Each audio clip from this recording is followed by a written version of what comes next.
7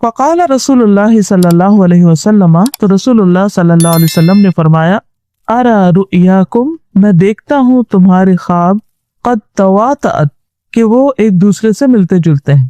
تواطأت کا لفظ جو ہے وطأ یطأ سے ہے، جس کا معنی ہوتا ہے روننا، جیسے کسی کے پیر پر پیر رکھنا، روننے کے معنی ہوتے ہیں، کسی بھی چیز کے اوپر پاؤں مارنے کو کہتے ہیں یا پاؤں رکھنے کو۔ تو تواطأت یعنی جہاں ایک نے پاؤں رکھا دوسرے نے بھی وہی رکھ دیا اور تیسرے نے بھی وہی۔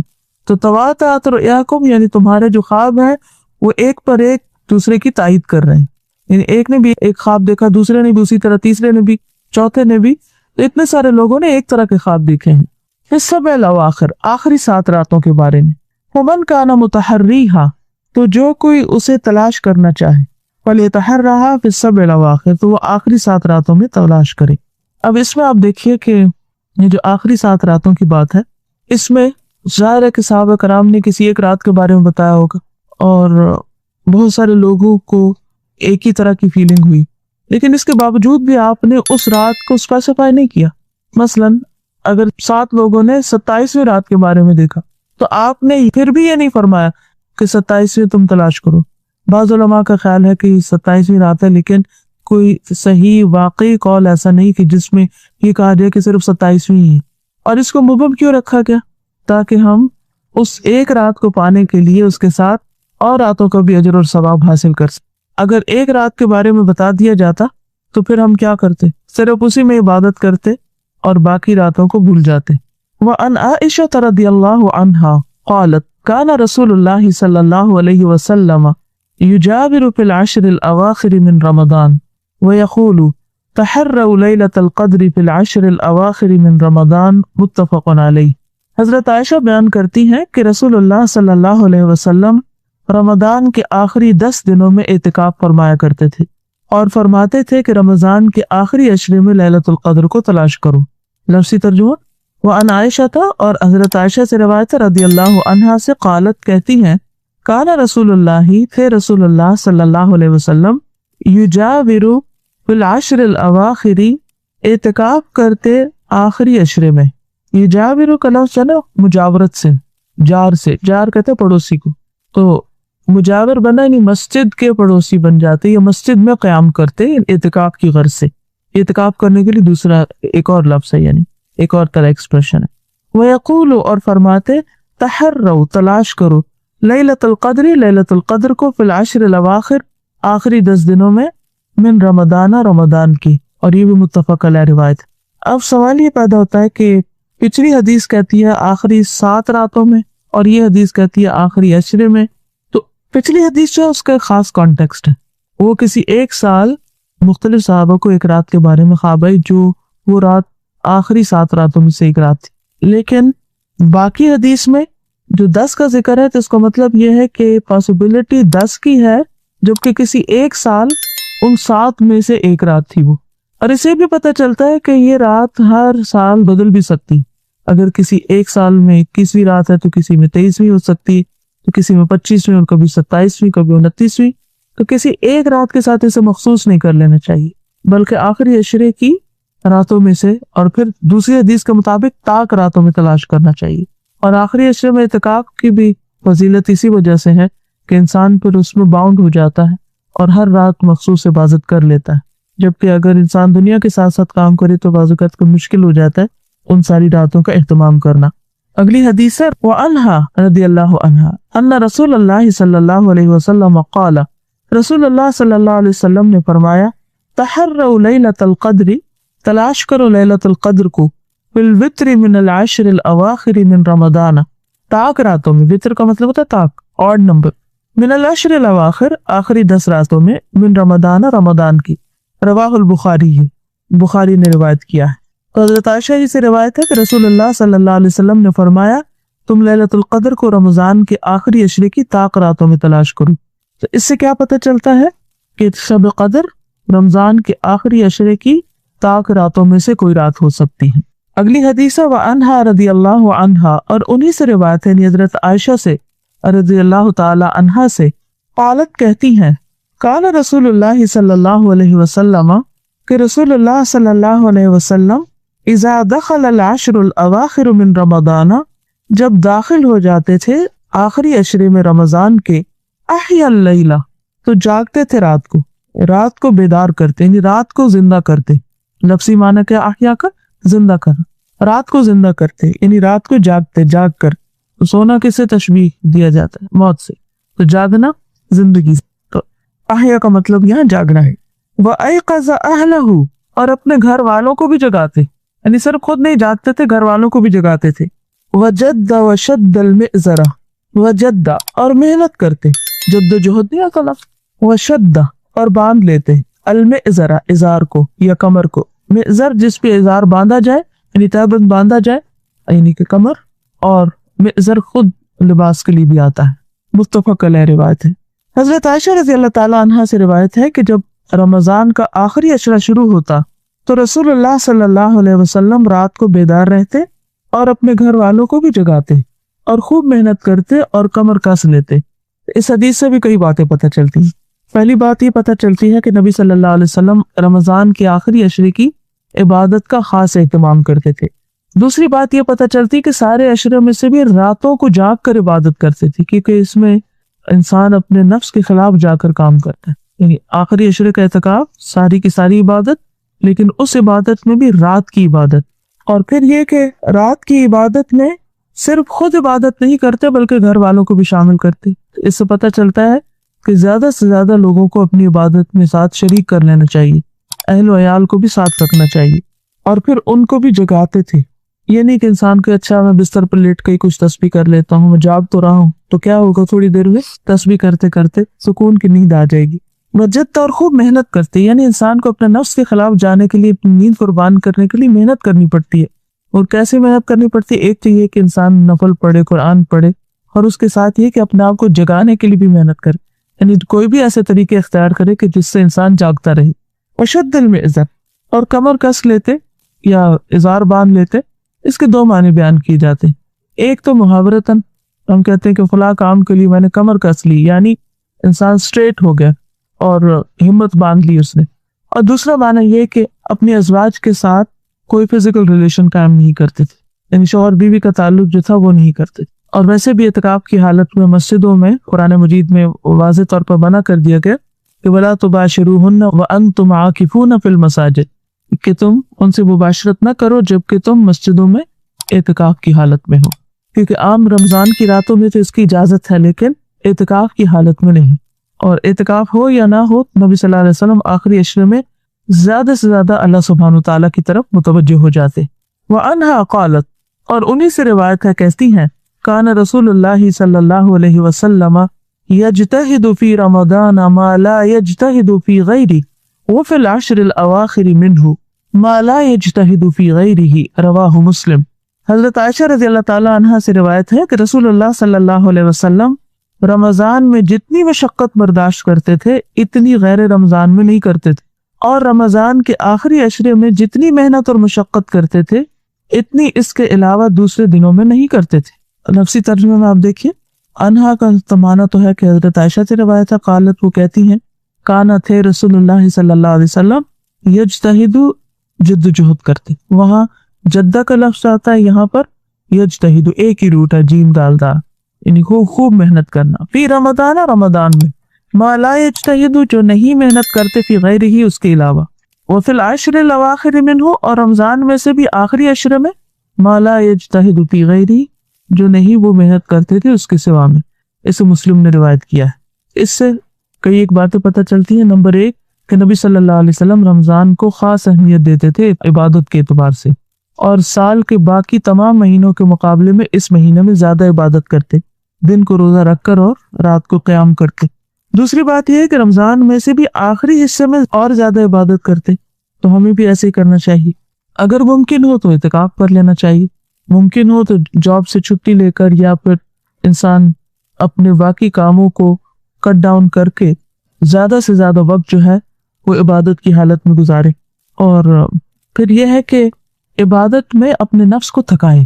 جس طرح ہم دنیا کے کاموں کے لیے اپنے آپ کو تھکاتے ہیں، اس طرح رمضان کے آخری عشرے میں خود کو عبادت کے لیے تھکانا چاہیے، کیونکہ عبادت جو ہے وہ بدن کی راحت کے ساتھ نہیں ہوتی. انسان کسی آرام دہ بستر پر لیٹ جائے یا آرام دہ صوفے پر بیٹھ جائے، یا پھر یہ ہے کہ کھائے پیے یا شغل کرے. اور بعض لوگ ایسا بھی کرتے ہیں کہ رمضان کی راتوں میں اجتماعی عبادت کرتے ہیں, اور اس کا مقصد کیا ہوتا ہے کہ ایک دوسرے کو دیکھ کر شوق آئے گا یا ایک دوسرے کا تعاون ہوگا, جاگ سکیں گے یا آسان ہو جائے گا, کیونکہ کوئی بھی کام اکٹھے جب انسان کرتا ہے تو نسبتاً آسان ہوتا ہے. لیکن بعض لوگ اس وقت سے پھر صحیح فائدہ نہیں اٹھاتے. جب مل کے بیٹھتے ہیں تو پھر اور باتیں شروع ہو جاتی ہیں, ہنسی مذاق شروع ہو جاتا ہے, کھانا پینا شروع ہو جاتا ہے. پھر کوئی ایک شخص اگر کوئی غلط بات کرتا ہے تو باقی لوگ بھی اس کا ساتھ دینے لگتے ہیں, تو پھر وہ جو مقصد ہے وہ فوت ہو جاتا ہے. تو اس میں حرج تو کوئی نہیں ہے. اجتماعی عبادت کریں, اکٹھے مل کے تراویح پڑھیں, اکٹھے مل بیٹھ کے قرآن مجید اپنا اپنا پڑھیں, کوئی بھی کام کریں, اکٹھے مل کے گھر والے اکٹھے جاگیں یا مسجد کسی میں جاگیں یا کسی اور جگہ پر اکٹھے ہوں, اپنے ہمسائے سب مل کر اکٹھے جاگیں. کچھ بھی کیا جا سکتا, اس میں کوئی ہارڈ اینڈ فاسٹ رول نہیں کہ یہ نہیں کر سکتے یہ کر سکتے ہیں. لیکن اصل چیز ان ساری حالتوں میں جو ذہن میں رہنی چاہیے وہ کیا ہے کہ میں عبادت کے لیے جاگ رہا ہوں, میں عبادت کے لیے تھکوں گا, میں عبادت کے لیے وقف کروں گا اپنے آپ کو, اور باقی سب چیزیں پیچھے چلی رہیں. اب عام طور پر کیا ہوتی ہے مشکل یہ ہوتی ہے کہ ہم روٹین میں جو کام کرنے کے عادی ہوتے ہیں وہ کام نہیں ہم سے چھٹتے. آپ نے دیکھو گا کہ کچھ کام ہم ایسے کرتے ہیں کہ جن کے لیے ہم دماغ لڑاتے ہی نہیں, بس چلتے پھرتے ہمارا دماغ کہیں ہوتا ہے اور ہمارے ہاتھ چل رہے ہوتے ہیں, اور ایک روٹین میں مشین کی طرح ہم گھوم رہے ہوتے ہیں. اچھا, کسی وقت اس روٹین کو توڑنا بھی ایک اجتہاد ہوتا ہے, وہ بھی ایک محنت ہوتی ہے. کیونکہ آپ دیکھتے ہیں نا, مثلا اگر آپ صبح آپ کی جو بھی روٹین ہے, صبح اٹھ کے آپ جو بھی کام گھر کے کرتے ہیں یا جاب پہ جاتے ہیں یا اور جو کچھ کرتے ہیں, مثلا جن لوگوں کو کمپیوٹر پہ بیٹھنے کی عادت ہے تو وہ کیا کریں گے کہ پانی بھی پئیں گے تو وہیں جا کے بیٹھیں گے اور ساتھ ساتھ پانی پیئیں گے اور ساتھ ساتھ اس پہ کام کریں گے. اب وہ ایک عادت ثانیہ, یعنی ایک ہیبٹ ایسی بن چکی ہے کہ ان کو سمجھ نہیں آتی, انہیں لگتا ہے کہ جیسے پانی پینا بھی محال ہے جب تک اسکرین کے آگے نہ بیٹھے. کچھ لوگوں کو ٹی وی دیکھنے کی عادت ہوتی, کچھ لوگوں کو فون کرنے کی عادت ہوتی, وہ چائے کا کپ بنا لیتے ہیں اور فون کرتے رہتے ہیں اور چائے پیتے رہتے ہیں. تو یہ جو ہماری زندگی میں کچھ خراب عادتیں شامل ہو چکی ہیں نفس کو بہلانے کی اور وقت ضائع کرنے کی, ان سب سے کٹ آف ہونا ہے, کیونکہ جب تک ان سے ہٹیں گے نہیں عبادت نہیں ہو سکتی. کچھ لوگ یہ نہیں کہ صرف چیٹ کے لیے بیٹھتے ہیں یا صرف وہ گپ شپ کے لیے, ضروری کام بھی ہو سکتے ہیں, لیکن ان ضروری کاموں کو بھی تھوڑا سا کٹ ڈاؤن کر لینا چاہیے. ورکنگ آور کم کر لینے چاہیے, اپنے گھر کے کام کاج کم کر لینے چاہیے, اپنی باقی جو روٹین کی اور چیزیں ہیں ان میں کمی بیشی کر لینی چاہیے. تو اس کا طریقہ یہ ہے کہ کچھ کام آپ اس عشرے سے پہلے کر لیں تاکہ ان دنوں میں نہ کرنے پڑے. مثلا کوکنگ کے ایسے طریقے اختیار کر لیں, کچھ چیزیں آپ بنا کے پکا کے فریز کر لیں کہ جو پھر فوراً آپ ان کو کم وقت استعمال کر کے انہیں کر سکیں. کچھ کام ایسے ہیں جیسے لانڈری وغیرہ کرنی ہے یا اور صفائیاں ہیں یا کچھ, ان کو رمضان کے بعد کے لیے چھوڑ دیں, عید کے دن صبح سویرے اٹھ کے کر لیں.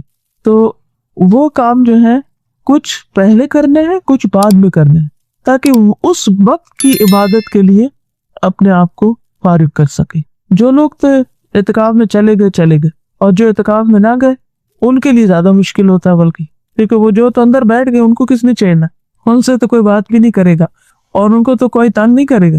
لیکن جو خواتین باہر ہیں, سارے گھر والے اور باقی لوگوں کو ان کی ضرورت ہوتی ہے. یہ کچھ کام, یہ جابز ایسی ہوتی ہیں کہ جن سے اگر انسان چھٹی لے لے تو بہت سے لوگ عبادت سے محروم ہو سکتے ہیں. مثلا اگر میں آپ کو یہ نہ پڑھاؤں اس وقت ریاض الصالحین اور خود جا کر نفل پڑھنے لگوں تو کر تو سکتی ہیں ایسے, لیکن اس سے بہت سے لوگ وابستہ اس اعتبار سے کہ انہیں کرنے کے نئے نئے کام پتہ چل رہے ہیں.